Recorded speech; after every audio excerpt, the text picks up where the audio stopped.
요한계시록 16장 10절에서 16절까지의 말씀을 보겠습니다. 의인의 옷은 더럽혀지고 벗겨질 수 있는가라는 제목으로 주의 말씀 선포하겠습니다. 우리 교도가실게요. 제가 먼저 읽겠습니다. 또 다섯째 천사가 그 대접을 짐승의 왕자에 쏟으니 그 나라가 곧 어두워지며 사람들이 아파서 자기 혀를 깨물고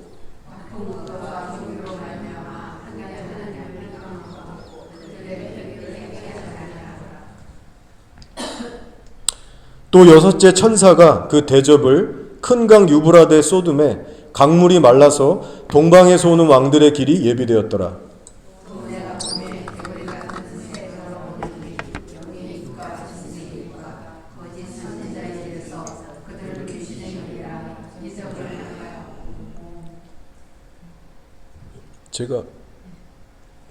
그들은 귀신의 영이라 이적을 행하여 온 천하 왕들에게 가서 하나님 곧 전능하신 이의 큰 날에 있을 전쟁을 위하여 그들을 모으더라.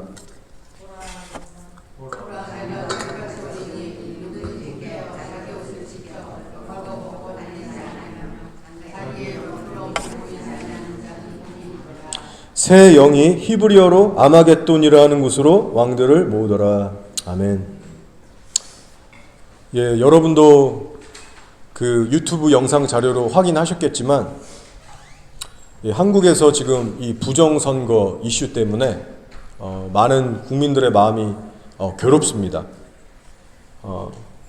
자료를 우리가 확인했듯이 명백한 증거들이 있잖아요. 그 카메라에 잡힌 장면들부터 해서 이 빼도 박도 할 수 없는 그런 증거들이 분명히 있습니다. 그런데 명백한 자료를 내밀어도 제대로 수사해서 밝힐 의지들이 없어요. 그들의 꿍꿍이를 우리가 잘 알고 있습니다. 말도 안 되는 핑계를 대면서 무마하고 덮고 지나가려고 하고 있죠.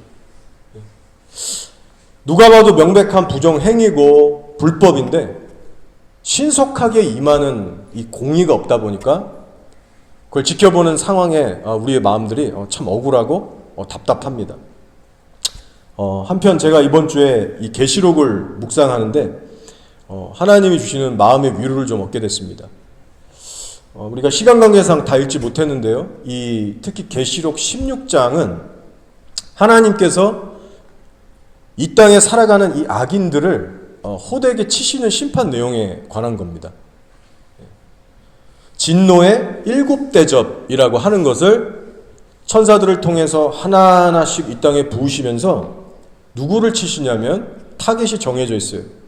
적그리스도와 적그리스도를 따르는 악인들을 향해서 특별히 치시는 시간입니다. 시간을 따로 내셔서 한번 찬찬히 읽어보시면 좋을 것 같아요. 이 진노의 심판의 특징이 있다면 즉시 죽여서 지옥으로 보내는 게 아니고요. 이 땅에서 악인들이 살아가는 동안에도 끔찍하고 처절한 고통을 느끼게 하시는 심판이에요. 철저한 고통을 느끼게 하고 절망을 주는. 그래서 차라리 이들이 생각하기를 차라리 죽는 게 편하다고 느낄 정도로 큰 고통을 주신다는 겁니다. 그 내용들 중 하나가 바로 10절, 11절에 나오는데 제가 다시 한번 읽어볼게요. 제가 한번 읽어드릴게요. 이거는 다시 한번 읽어드리겠습니다. 또 다섯째 천사가 그 대접을 짐승의 왕자에 쏟으니 그 나라가 곧 어두워지며 사람들이 아파서 자기 혀를 깨물고. 얼마나 아프면 자기 혀를 깨문다라는 표현을 쓰겠습니까? 아픈 것과 종기로 말미암아 하늘의 하나님을 비방하고 그들의 행위를 회개하지 아니하더라. 제가 예전에 한번 어떤 이 마지막 때에 대한 자료를 봤는데 그럴싸하게 또 들리더라고요. 한간에는 어떤 얘기가 있냐면 이 666이라고 하는 이 베리칩이 들어가면 사람 몸속에 이 부작용이라는 게 있을 수 있다. 그 박사가 얘기하더라고요. 미국에서 실제 이 관련해서 연구했던 연구원이에요. 근데 이제 예수님 믿고 이제 빠져나온 사람인데 그런 간증을 하시더라고요. 베리칩의 부작용으로서 어떤 종기 같은 게 일어날 수 있대요. 암도 유발할 수 있고 아주 이 위독한 그런 악영향이 있을 수 있다는 겁니다. 물론 가봐야 알겠지만 이 말씀을 통해 우리가 분명히 알 수 있는 건 자기 혀를 깨물 정도의 정말 죽는 게 낫다라고 생각할 정도로 하나님께서 어떤 고통을 허락하신다는 거예요. 어마어마한 고통을.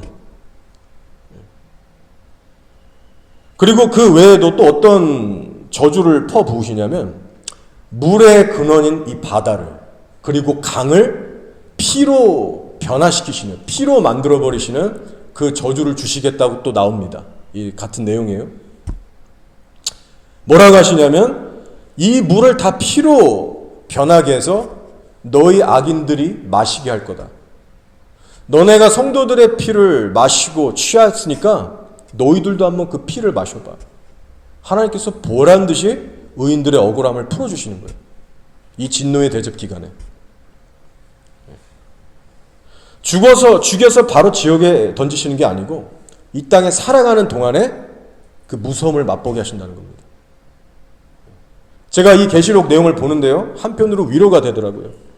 그래, 때가 되면 하나님께서 반드시 악인들을 혼내주시고 치시겠구나. 알아서 복수해 주시겠구나. 이게 때의 문제구나. 여러분, 이 땅에 공의가 전혀 실현되지 않을 때 우리의 마음이 억울하고 답답할 수 있습니다. 아니, 이 상황을 어떻게 보고만 있나? 답답하고 억울하고 힘들 수 있어요. 눈앞에서 코를 베가는 게 뻔히 보이는데 악인들을 처리할 수 있는 힘도 없고 상황이 그대로 쭉 가니까 이게 답답한 겁니다. 자, 마지막 때를 살아가는 우리 교회들의 처지와 심령이 마치 이와 같을 수 있어요.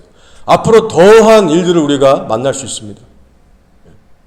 그런데 그러한 순간에 찾아올 때마다 우리가 해야 할 일은 뭐라고요? 하나님께 더욱더 집중하는 일. 하나님이 행하실 일들을 바라보는 겁니다. 시편 73편 17절 19절에 이런 말씀이 있어요. 하나님의 성소에 들어갈 때야 그들의 종말을 내가 깨달았나이다. 악인의 종말을 언제 깨달았다고요? 내가 성소에 들어갔을 때 비로소 깨달았나이다. 주께서 참으로 그들을 미끄러운 곳에 두시며 파멸에 던지시니 그들이 어찌하여 그리 갑자기 황폐되었는가 놀랄 정도로 그들은 전멸하였나이다. 구약시대의 시편 기자입니다. 그런데 당시의 상황이 오늘날과 크게 다르지가 않았어요. 악인들의 형통과 득세를 보면서 아니 하나님이 계시면 왜 세상이 이렇게 돌아갈까? 악인들의 그 잘나가는 것을 보면서 시편 기자의 마음이 상하고 시험이 들었던 겁니다. 회의감이 들었던 거예요, 신앙이. 그러다 어느 날 하나님의 성소에 들어가서 하나님만 바라보면서 집중하면서 기도를 드리고 있는데 별안간 마음의 회복이 오기 시작하는 거예요. 빛이 임하고 마음이 새롭게 변화되는 거예요. 깨달은 겁니다. 그래, 악인들의 종말은 필경 사망이고 정말 허망하고 비참하게 끝나겠구나. 이거 때의 문제구나. 하나님께서 다 지켜보고 계시고 하나님의 때에 확실하게 심판하시겠구나. 이 깨달음이 강력하게 시편 기자에게 오는데 번민했던 마음이 수그러들기 시작하는 겁니다. 물론 평소 때도 머리로 알고 있었던 사실이겠죠.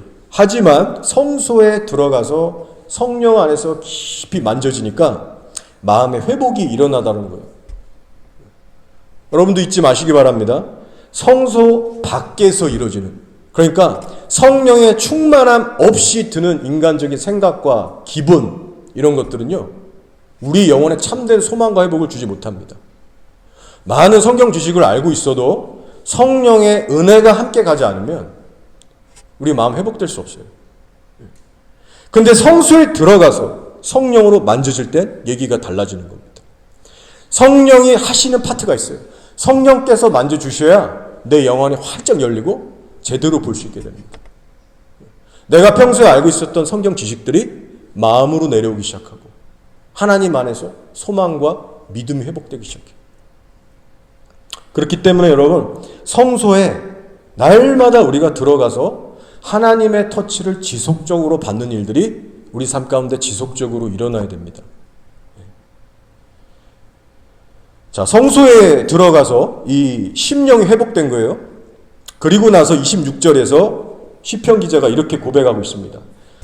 내 육체와 마음은 쇠약하나 하나님은 내 마음의 반석이시요 영원한 분기시시라. 여러분, 이렇게 성소를 들어가서 성령의 만지심을 받고 나면 그 전과 후가 달라지는 겁니다. 성소 들어갈 때와 나올 때의 상태가 변화되는 것이죠. 여러분도 성소의 삶을 유지하시기 바랍니다. 교회 건물에서만이 아니라 여러분의 각 방, 골방이 하나님을 만나는 초소가 될 수 있어요. 복잡한 생각, 마음, 내 기준, 혼적인 수준에만 머물고 있는 성경 지식, 이거 다 내려놓고 하나님의 영으로 날 채워달라고, 하나님은 뭐라고 말씀하시는가, 하나님을 예배하시면서 그 하나님을 날마다 만나시길 바랍니다. 이제 본격적으로 오늘의 핵심 주제를 좀 다루려고 합니다. 오늘 설교 제목이 뭐라고 했냐면 의인의 옷은 더럽혀지고 벗겨질 수 있는가입니다.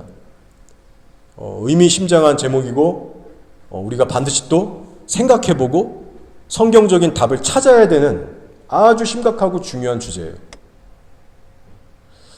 우리의 죄를 예수님께서 사해 주시면서 너는 이제 의롭다, 너는 이제 의로라고 하는 그 이신칭의의 선포를 내려주십니다. 자, 근데 우리가 신앙생활을 이 땅에서 수십 년을 해나가면서 과연 주님이 처음 주셨던, 이 입혀주셨던 옷이라는 게 정말 우리가 막 살아도 더럽혀지는 일이 없을까? 한 번 깨끗하면 쭉 깨끗한가? 여러분, 이걸 우리가 한번 말씀으로 살펴보는 시간을 가지려고 합니다. 자, 오늘 본문의 15절이 핵심 구절인데 제가 한번 읽어보겠습니다. 잘 한번 들어보세요. 예수님이 이렇게 말씀하시죠. 보라, 내가 도둑같이 오리니 누구든지 깨어 자기 옷을 지켜 벌거벗고 다니지 아니하며 자기의 부끄러움을 보이지 아니하는 자는 복이 있도다. 지금 계시록 16장에 나오는 말씀입니다. 배경이 뭐냐면 적그리스도의 그 짐승 정부와 악인들을 치시는 상황 속에서 이 말씀을 주시는 거예요. 성도들에게 주시는 말씀이에요. 뭐라고 하시냐면 누구든지 깨어서 자기 옷을 지켜서 벌거벗고 있지 말아라. 옷을 지켜서 부끄러움을 보이지 않는 사람은 복이 있도다. 지금 이 말씀의 핵심이 뭐냐면요, 깨어서 자기 옷을 지켜내라는 겁니다. 그게 포인트예요. 자, 그럼 우리 한번 생각해 봐야 합니다. 이 말씀이 과연 예수님을 믿은 적도 없고 믿지도 않은 불신자들에게 해당하는 말씀일까? 불신자들에게 주시는 말씀일까? 여러분, 그렇지 않습니다. 한번 생각해 보세요. 불신자들에게는요, 애초 당시부터 막 힘을 내서 지켜내야 할 그 옷 같은 게, 옷이라는 게 없어요. 왜 그렇죠? 한 번도 거듭난 적이 없기 때문에 새까만 옷을 입고 있습니다. 영적으로 보면 그렇다는 거예요. 예수 그리스도의 볼로 씻긴 적이 없고 성령으로 거듭난 적이 없기 때문에 하나님의 기준, 성경의 기준으로 보면 무슨 색깔이냐? 흰색이 아니라 까만색이에요. 회색도 아니라 까만색입니다. 아예 피치블랙이에요. 거듭난 적이 없기 때문에. 그러니까 깨어서 지켜야 할 옷 자체가 없는 겁니다. 그렇기 때문에 이 주고 계시는 이 말씀은 사실상 불신자들이 눈여겨서 봐야 될 말씀보다는 우리 이미 옷을 입고 있는 성도들이 눈여겨서 봐야 될 말씀이라는 거예요. 예수님께서 성도들에게 주시는 경고입니다. 내 앞에 설 때까지 너네가 현재 입고 있는 그 옷을 잘 지켜야 된다. 그 말씀을 지금 주고 계신 거예요. 그러면 자기 옷을 지킨다는 것은 구체적으로 어떤 의미일까요? 깨어서 자기 옷을 지킨다는 것은 입술에 신앙 고백만 하는 게 아닙니다. 주는 살아계신 예수 그리스도시죠. 그런 입술의 차원만 얘기하는 게 아니고 예수님과의 동행하는 삶을 의미합니다. 그분과의 동행하는 삶을 의미해요.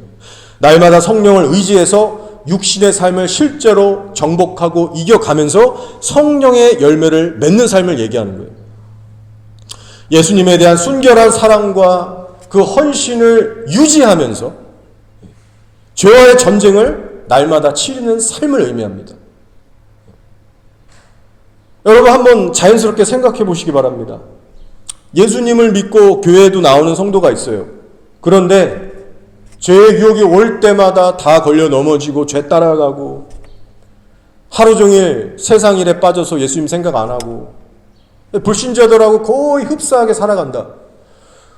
그러면 그런 성도를 보고 저 성도는 깨어서 자기 옷을 지키는 성도야. 우리 그렇게 얘기할 수 있나요? 그렇게 얘기할 수 없죠, 당연히. 그리고 중요한 건 이 자기 옷을 지키는 일은 성도의 구원 과정에 있어서 필수라고 하는 거예요. 필수.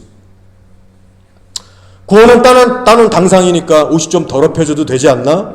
한번 깨끗한 옷을 입으면 무슨 짓을 해도 항상 깨끗한 거 아닌가? 그렇게 안일하게 생각하는 사람들이 있습니다. 근데 예수님께서는 경고하시잖아요. 너희가 만약 성도들, 너희가 만약 이러한 삶을 살 때에는 심각하고 두려운 상황이 초래할 수 있어요. 그러면서 주시는 말씀이에요. 즉 항상 깨어 옷을 지키지 않으면 너희가 지금 입고 있는 그 옷은 마치 빨개 벗겨진 것처럼 너희 영적 상태가 알몸이 될 수 있고 하나님이 도적같이 임하는 심판의 날에 전혀 준비가 안 될 거야. 부끄러움과 수치를 당할 거야. 그러면서 그런 사람들을 향해서 뭐라고 하세요? 복을 받지 못할 것이다. 여기서 복을 받지 못한다는 건요, 지옥 간다는 얘기예요. 성경에서 몸이 알몸으로 드러난다. 옷이 벗겨져서 옷은 상실되고 부끄럽게 알몸을 드러낸다. 이건 지옥 간다는 얘기예요. 옷이 없다는 건 지옥 간다는 얘기예요. 그러니 너는 항상 깨어 너희가 입고 있는 그 옷을 지킴으로 인해서 벌거벗은 몸이 되지 말아야 된다. 그래서 옷을 단단히 지키지 않으면 어떻게 된다고 말씀하시는 거냐면 옷이 벗겨질 수 있는 위험성이 있다라고 말씀하시는 거예요. 그 내포된 메시지가 여기 있는 겁니다. 그래서 정리하면요, 이 주신 경고의 말씀은 현재 의의 옷을 입고 있는 성도들에게 주시는 말씀입니다. 불신자들은 관심도 없어요. 지킬 옷도 없어요. 뭐 깨어 있을 수가 없어요. 아예. 이미 까만 상태이기 때문에. 근데 과거에 한때 거듭나고 의의 옷을 입은 성도들에게 주시는 거예요. 그리고 자기 옷을 깨어 지키는 일은 구원의 과정에 있어서 반드시 해야 될 일이다. 이 포인트가 같이 이제 깨달아지게 되는 겁니다. 자, 성경은 성경으로 풀면 되는데요. 다른 것을 좀 더 살펴보겠습니다. 여전히 계시록입니다. 계시록 3장에 가면 사대교회에 관한 말씀이 나오는데 역시 옷을 비유로 해서 주시는 말씀이 나와요. 여러분 들어보신 적이 있을 거예요. 제가 하도 강조를 해서. 근데 오늘 이 본문 말씀하고 연결이 계속 되기 때문에 거듭해서 정리하시면 도움이 될 겁니다. 먼저 사대교회는 어떤 교회였나 잠시 설명을 드리자면 성도들의 시작은 다 좋았습니다. 처음 시작은 성령으로 거듭났고 그래서 열심을 모여서 교회를 세웠고 그 핍박 속에서 모든 성도들이 모여서 열심히 섬기고 예배드렸어요. 한때 거듭났고 예수님과의 관계라는 게 있었습니다. 근데 시간이 흐르면서 심각한 문제가 발생하게 된 거예요. 하나 둘씩 교인들의 대다수가 이 신앙의 본질이라는 것을 잃어버리게 됩니다. 신앙의 본질이 뭐죠? 예수님과의 친밀한 관계를 유지하는 가운데서 순종도 나오고 예배도 하고 기도도 하고 뭘 다 해야 되는데 예수님과의 살아있는 관계는 놓쳐버렸던 거예요. 교회는 계속 나왔지만 형식적인 예배만 드리고 있는 상태가 쭉 지속된 겁니다. 마음 중심이 망가졌어요. 그러다 보니까 삶에 나오는 진실한 어떤 순종들, 하나님과의 동행, 이런 것들을 다 잃어버리게 됐겠죠. 쭉 간 거예요. 그 세월을. 너무 심각한 상황이었습니다. 그런데 문제는 이 사대교회 교인들 중에 자기 상황이 얼마나 심각한가 이거를 돌아보면서 깨닫는 자들이 한 명도 없었다는 거예요. 자각경쟁들이 없었어요. 야, 이러다 우리 지옥 가는 거 아니야? 예수님하고 요즘 너무 멀어진 것 같아. 내 은혜도 안 되고 나 뭔가 지금 심각한 것 같아. 그렇게 돌이키는 사람들이 아무도 없었다는 거예요. 그만큼 영적으로 무뎌졌고 죽어가고 있었던 겁니다. 그래서 예수님 뭐라고 하셨어요? 너희가 살았다라는 이름은 가졌지만 실상은 죽은 자로다. 거기까지 갔던 겁니다. 그러니까 예수님께서 쭉 지켜보시는데 보통 심각한 게 아닌 거예요. 그 상태로 심판대 앞에 지금 서면 지옥 갈 수 있는 상황이었습니다. 그래서 하셨던 일이 뭐냐면 그들을 여전히 사랑하셨기 때문에 다급하게 메신저를 교회로 보내셔서 경고의 메시지를 전달하시는 거예요. 계시록 3장 2절입니다. 너는 일깨어 그 남은 바 죽게 된 것을 굳건하게 하라. 내 하나님 앞에 내 행위에 온전한 것을 찾지 못하였노니. 그러니까 한마디로 과거한 때는 너희들 잘했는데 어쩌다가 이렇게 됐냐. 그 죽어가는 거를 지금 회복해야 된다. 2% 3%밖에 안 남은 그것을 회복해야 된다. 그 상태로는 큰일 난다. 그거 회복해야 된다. 그러므로 네가 어떻게 받았으며 어떻게 들었는지 생각하고 지켜 회개하라. 만일 일깨지 아니하면 내가 도둑같이 이르리니 어느 때에 내게 이르는지 내가 알지 못하리라. 그러면서 또 주시는 말씀이 이거예요. 이기는 자는 이와 같이 흰옷을 입을 것이요 내가 그 이름을 생명책에서 결코 지우지 아니하고 그 이름을 내 아버지 앞과 그의 천사들 앞에서 시인하리라. 자, 이 말을 뒤집어 말하면 내 경고의 음성을 듣고도 끝까지 너네가 순종하지 않으면 생명책에서 이름을 지울 거라는 말이에요. 근데 이 생명책의 이름이 기록됐다라는 것은요, 어떤 전제가 요구되냐면 성도가 거듭나야 되거든요. 거듭났기 때문에 이름이 어느 시점부터 그 생명책 기록이 된 거군요. 근데 예수님께서 주시는 말씀은 뭐예요? 지금 더럽혀진 그 옷을 회복하지 않으면 네 기록된 이름이 제명될 거야. 그러니까 한마디로 거듭났어도 버림받을 수 있다는 경고가 이 말씀에 담겨져 있는 겁니다. 자, 배경 설명을 좀 드린 거예요. 우리가 온 얘기를 하기 위해서 지금 이 사대교회까지 왔습니다. 그래서 우리가 사실 주목하고자 하는 구절은 계시록 3장 4절이에요. 자, 예수님께서 옷에 대한 얘기를 하시는데 오늘 우리가 나누고 있는 이 본문 말씀하고 이 연결이 되는 부분입니다. 한번 읽어볼 테니 한번 주의 있게 들어보세요. 그러나 사대 그 옷을 더럽히지 아니한 자 몇 명이 내게 있어 흰 옷을 입고 나와 함께 다니리니 그들은 합당한 자의 연고라. 자, 영어 성경으로 보면요, a few people, 소수라고 좀 더 정확히 나와 있어요. 너의 교회 회중 가운데 a few people, 소수만이 옷을 끝까지 더럽히지 않았다.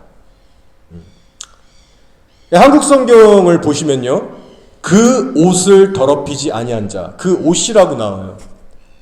단수처럼 들리는데 영어 성경으로 보시면 their clothes, 그러니까 그들의 옷들, 그러니까 자신들의 옷, 이런 표현으로 이제 쓰이고 있습니다. 좀 더 정확한 것 같아요. 분명히 말씀하시는 것은 뭐냐면 소수의 성도들만이 그 회중 가운데서 자신들의 옷을 더럽히지 않았다는 거예요. 이 말이 내포하고 있는 의미는요, 그 소수를 제한 나머지 모든 성도들은 시간이 지나면서 다 더럽혔다는 거예요. 자기 옷들을. 여러분, 이 분명한 말씀에 입각해서 질문해 보겠습니다. 성도에게 처음 입혀주신 이 의의 옷이라는 것이 정말 막 살아도, 정말 죄짓고 살아도 여러분 그대로 깨끗한가요? 이 말씀에 의하면 더럽혀질 수 있어요. 성도에 입혀진 옷이 막 살면 더럽혀질 수 있습니다. 세월이 흘러도 옷을 깨끗하게 지켜내는 성도가 있는 반면에 더럽히는 자들도 있어요. 분명히 얘기하시잖아요. 사대에 그 옷을 더럽히지 아니한 소수의 성도들이 있다. 나머지 다 더럽혔다.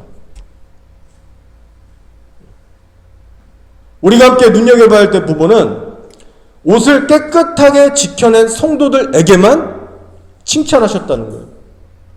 그들은 내게 합당한 자인 연고로 흰옷을 입고 나와 함께 할 거야. 어떤 걸 주세요? 칭찬과 함께 최종적인 구원의 보장을 주십니다. 그런데 옷을 더럽힌 성도들에게는요, 칭찬과 구원의 확신을 주시는 게 아니라 돌이켜서 회개하지 않으면 이름이 파질 거야. 구원에서 떨어짐을 경고하고 계세요. 이게 예수님이 목회하는 방식이에요. 각 교회마다. 비율로 따져볼 때 옷을 더럽힌 교인들의 수가 압도적으로 많았다는 겁니다. 오늘날의 교회 현실들도 아마 크게 다르지 않을 거예요. 신앙생활이라는 게 결코 쉽지 않다는 걸 보여주고 있습니다. 두렵고 떨림으로 우리 자신을 좀 돌아봤으면 좋겠습니다. 평생을 예수님 믿고 신앙생활 한다고 하면서 자신이 얼마나 깨끗한 옷을 입고 있는가 심각하게 생각하지 않고 사는 사람들이 교회 안에 너무나 많습니다. 우리가 입고 있는 옷은 얼마나 깨끗한지, 검은색에 가까운 회색 옷을 입고 있지는 않은지 여러분 진지하게 생각하면서 사십니까? 하나님께 물어보셔야 돼요. 우리에게 입혀주신 옷이 변색되고 더러워질 때 예수님은 심각하게 여기십니다. 우리의 구원과 연관되어 있어요.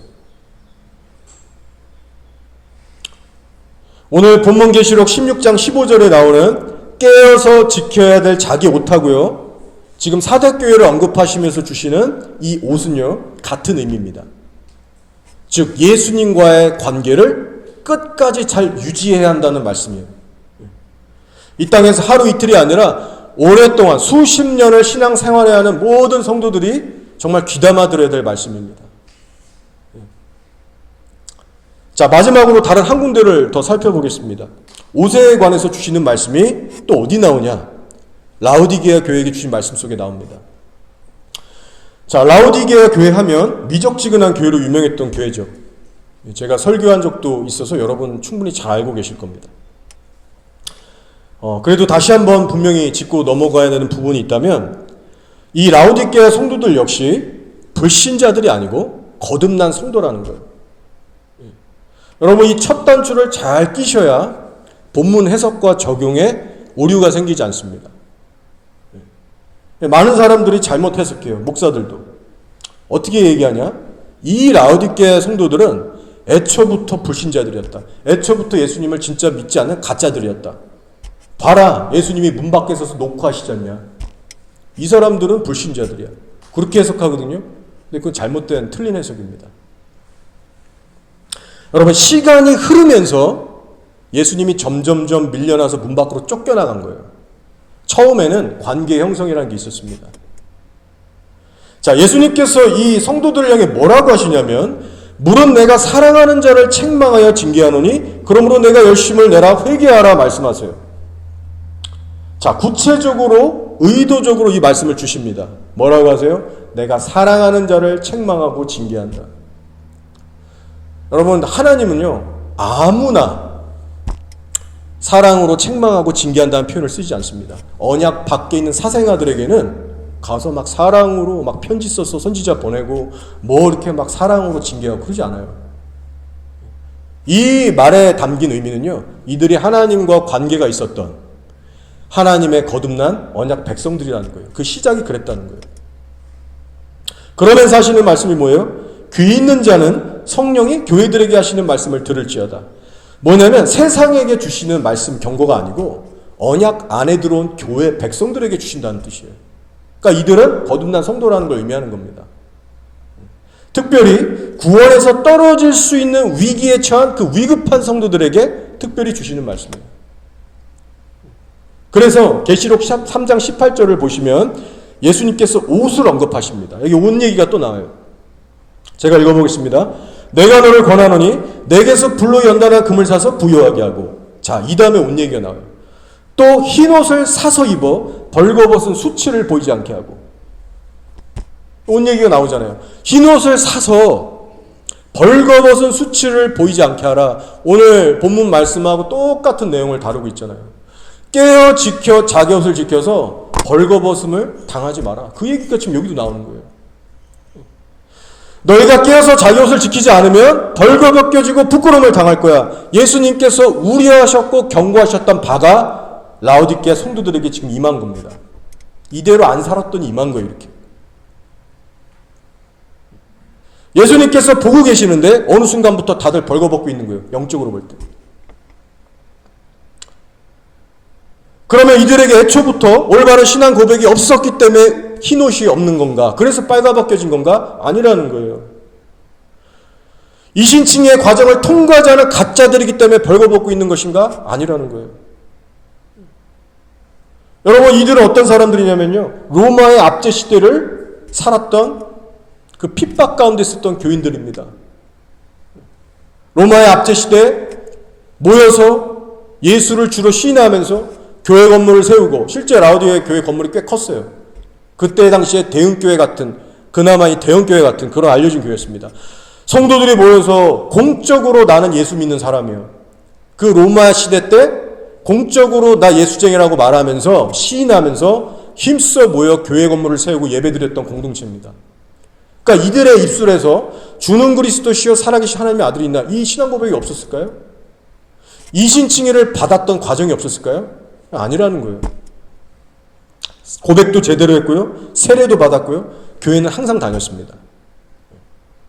그렇지만 과거 한때 거듭났고 여전히 바른 신앙 고백하면서 교회를 다닌다 해도 꼭 흰옷을 입고 있는 건 아니라는 거예요. 여러분, 이 소중한 진리들을 우리가 말씀 속에서 발견할 수 있어야 됩니다. 이거 억지 해석이 아니에요. 이들은 착각에 빠져 살고 있었습니다. 우리는 부요한 자야, 부족한 것이 없어, 우리 신앙생활 잘하고 있어. 크고 유명한 교회였거든요. 하지만 예수님은 착각하지 말라고 말하십니다. 너는 오히려 반대야. 가련하고 눈이 멀었고 벌거벗고 있어. 그 상태로 나한테 지금 오면 너희들 큰일 난다. 세월이 흐르는 가운데 이들 역시 신앙의 본질을 잃어버렸습니다. 사대교회랑 똑같은 형편이에요. 어느 순간부터 스스로 인생의 주인이 돼서 예수님을 문 밖으로 쫓아낸 거예요. 여기서 예수님이 문 밖에 계시다는 것은요, 삶의 주인이 예수님에서 자기 자신으로 다시 뒤바꿔졌다는 얘기예요. 문 밖에 쫓겨났다는 건 삶의 주인으로 다시 자기를 모시고 예수님을 쫓겨냈다는 겁니다. 이 일이 시간이 지나면서 벌어진 거예요. 신앙의 고백은 여전히 있고 교회도 다니지만 삶의 주인은 자기가 됐기 때문에 이중적이고 위선적인 신앙생활을 했겠죠. 예수님과 실제적인 관계와 동행은 신경도 거의 안 쓰면서 종교의 형식만 남아서 유지했겠죠. 이 라우디게의 교회의 모습입니다. 그래서 예수님이 하시는 말씀이 뭐예요? 너희는 차갑지도 않고 뜨겁지도 않아. 좀 깨닫고 회개해. 이때 당시 어떤 지역들이 있었냐면요, 라우디게 지역 근처에 위아래 동네 얘기예요. 한쪽에서는 차가운 생수가 나와서 사람들의 이 갈증을 축여주는 이 생수, 차가운 생수로 유명한 동네가 있었고, 또 다른 동네 근처에서는요, 목욕하기 좋은 뜨거운 온천수가 나왔습니다. 그래서 예수님이 찹고 더겁고 이런 얘기를 하실 때 이때 당시 로컬들은 다 아는 얘기였어요. 아, 지금 저걸 빗대서 하신 얘기구나. 그러니까 보세요. 차가운 생수는 차가운 생수대로 차갑게 유지될 때 사람의 목을 시원케 하는 그 기능을 유지하잖아요. 이 냉수의 정체성이에요. 그리고 뜨거운 온천수는 온천수답게 뜨겁고 그 성분들이 유지될 때 온천수로서의 효능을 발휘하죠. 온천수의 정체성입니다. 자, 근데 차가운 생수하고 뜨거운 온천수를 섞으면 어떻게 돼요? 온천수에 있는 그 이물질들, 우리 사람 몸속에 들어가면 안 되는 그 이물질들이 냉수 속에 들어가겠죠. 냉수 차가운 게 온천물과 섞이면 온도가 내려가서 미적지근하게 되는 거예요. 그러니까 이건 마실 수도 없고 온천물로도 합당하지가 않고 내버리게 되는 겁니다. 근데 실제로 이때 당시에 양쪽에 수로를 달아갖고 이 라우디게의 부자거든요. 수로 쫙 연결해서 생수 끌어오고 온천수 끌어와서 문화생활을 즐긴 거예요. 그런데 어떤 일이 발생하냐면 양쪽에 수로로 이 찬물 더운 물을 끌고 오는 동시에 과정 속에서 두 개가 이제 섞이는 일들이 있었다고 합니다. 그러니까 쓸 수 없어서 버리게 되는 거죠. 그 상황을 빗대서 예수님이 말씀하시는 겁니다. 다 알아들을 수 있는 그 지역의 특성을 가지고. 너희 라우디게의 성도들은 이것도 아니고 저것도 아니고 한마디로 성도로서의 정체성을 완전히 상실했다는 거예요. 신앙의 형식만 남은 너희들은 쓸데가 없어. 도저히 용납할 수가 없어. 구원받지 못해 그 상태로. 회개하여 돌이키지 아니하면 내 입에서 너희들을 토하여 내치리라. 미적지근해서 견딜 수가 없어. 토해내겠다. 아직까지는 안에 있어요. 하나님이 봐주고 계시니까. 근데 토해내치겠다. 비슷한 말씀이 성경에 또 나옵니다. 소금이 그 짠맛을 잃어버리면 어디다 쓰리요? 길거리에 내버려져서 밟힐 뿐이니라. 여러분, 우리 명심해야 됩니다. 성도의 삶이 짠맛을 잃어서 소금의 기능을 상실할 때요, 마치 벌거벗은 나체의 상태가 되는 것과 마찬가지입니다. 세상에 물들여져서 성령을 따르지 않고 육신을 따라 살 때에는요, 영적으로 볼 때 마치 나체의 상태가 되는 거예요. 하나님 앞에 부끄러움을 당하게 됩니다. 그래서 성경에 나온 표현들이에요. 때로는 옷이 더럽혀졌다는 표현을 쓰기도 하고, 때로는 옷이 발가벗겨졌다는 표현도 쓰면서 그런 식으로 계속 살면 구원에 이르지 못한다고 성도들에게 주시는 경고의 말씀들이에요. 교회에게 주시는 말씀입니다. 이제 말씀을 정리하고 마치겠습니다. 여러분, 이신칭이라고 하는 교리는 사실 진리입니다. 여기 계신 저나 여러분이나 율법을 완벽하게 행위적으로 지켜서 천국 갈 사람 아무도 없어요. 말씀 속에 있는 진리예요, 이신칭이는. 그런데 중요한 건 믿음으로 죄사함을 받고 예수님과의 관계라는 게 형성이 됐으면 평생토록 그 관계를 힘써 지켜나가야 됩니다. 이제 내가 사는 것이 아니요 내 안에 계신 예수가 사시는 것이라. 이 갈라디아서의 말씀. 내가 사는 것이 아니요 내 안에 계신 예수가 사시는 것이라. 여러분이 산다라고 하는 건요, 삶을 의미하는 겁니다. 주님과의 동행을 의미합니다. 그래서 믿음이라는 것은 삶의 순종과 분리될 수가 없어요. 그분과의 살아있는 관계를 배제할 수가 없어요. 이신칭의는 반드시 그분과의 관계 유지 속에서 유지되고 또 인정받는 거지, 이신칭의로 법적인 칭호는 얻었는데 하나님과의 동행이 없다, 관계가 끊어진다, 그럼 이신칭의도 무력화가 되는 거예요. 이신칭의만 강조하면서 관계를 중시하지 않으면 우리는 죄에 빠질 수밖에 없습니다. 사대교회, 라오디게아 교회가 바로 그런 케이스였어요. 흰옷이 더럽혀져서 벗겨버진 상태가 돼서 말씀하십니다. 흰옷을 사서 벌거벗은 수치를 가려라. 오늘 옷을 다루는 말씀을 함께 살펴봤는데요, 마지막으로 다시 한번 오늘 본문 말씀을 읽겠습니다. 예수님께서 말씀하십니다. 보라, 내가 도둑같이 오리니 누구든지 깨어 자기 옷을 지켜 벌거벗고 다니지 아니하며 자기의 부끄러움을 보이지 아니하는 자는 복이 있도다. 항상 깨어 자신의 옷을 지키라 하셨습니다. 여기서 옷을 지키라 하심은 성도 쪽에서의 책임과 의무가 있다는 거예요. 어떤 사람들은 이렇게 얘기합니다. 하나님께서 구원하셨고 다 알아서 주권적으로 이끌어 가실 것이다. 걱정 말라고 그렇게 거짓 평강을 주는데요, 성경은 그렇게 얘기하지 않습니다. 깨어서 자신의 옷을 지켜라. 누가 해야 돼요? 성도 쪽에서의 의무와 책임이 있다는 걸 우리에게 상기시켜 주시는 말씀입니다. 우리 쪽에서도 간절하게 부르짖어야 되고요, 싸우고 순종하는 훈련을 반드시 해야 됩니다. 그렇기 때문에 너희들 회개해야 된다, 그 상태로는 안 된다, 이기는 자가 돼야 된다, 다급하게 교회에 편지를 보내서 성도들의 안일한 신앙을 흔들어 깨우시는 거예요. 만약에 혼자 알아서 다 구원 완성시키시고 다 알아서 하시면 이 경고의 편지들을 왜 쓰십니까? 7교회에게. 말의 앞뒤가 맞지 않는 거예요. 자, 계시록 22장 14절입니다. 역시 옷 얘기가 나와요. 자기 두루마기를 빠는 자들은, 여기 두루마기라는 것은 로비예요. 옷, 똑같은 얘기예요. 옷, 두루마기, 다 똑같은 얘기입니다.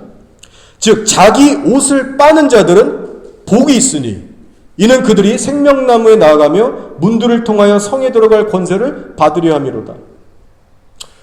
눈여겨보셔야 될 건, 자기가 입고 있는 옷을 빤다라고 할 때 이 시제가 과거형이 아니라 현재 진행형이에요.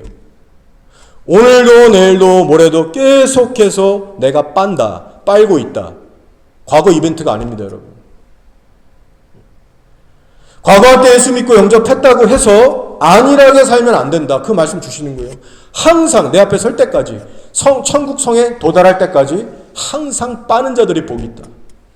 여기서 말하는 복도 천국 가는 복을 얘기하는 거예요. 이 말씀대로 살아가는 저 여러분 되기를 소망합니다. 우리 모두 너무 연약하고 부족하기 때문에 이제 우리가 해야 될 일은 뭐냐면 날마다 하나님께 부르짖고 기도해야 됩니다. 하나님, 선한 의지와 열정과 힘을 내게 매일같이 부어주셔서 내가 끝까지 이 길 걸어갈 수 있도록 나를 좀 붙들어 달라고. 여러분, 기도 안 하면 여러분 손해예요. 매일같이 간구하시면서 성령의 인도를 받으시길 바랍니다. 네, 기억하셔야 될 것은 단순히 바른 신앙의 고백을 한다고 해서, 이렇게 교회 출석한다고 해서, 적당히 봉사생활 한다고 해서 여러분 그걸로 해결된 게 아닙니다. 삶의 24시간 실제 예수님과의 관계와 동행에 집중하시면서 그분에게 헌신하시기 바랍니다. 삶의 모든 현장에서 예수 그리스도를 마음으로부터 따르시고 마음으로부터 순종하시고 그 하나님을 절박하게 붙드시고 따라가시기를 예수 그리스도의 이름으로 축복합니다.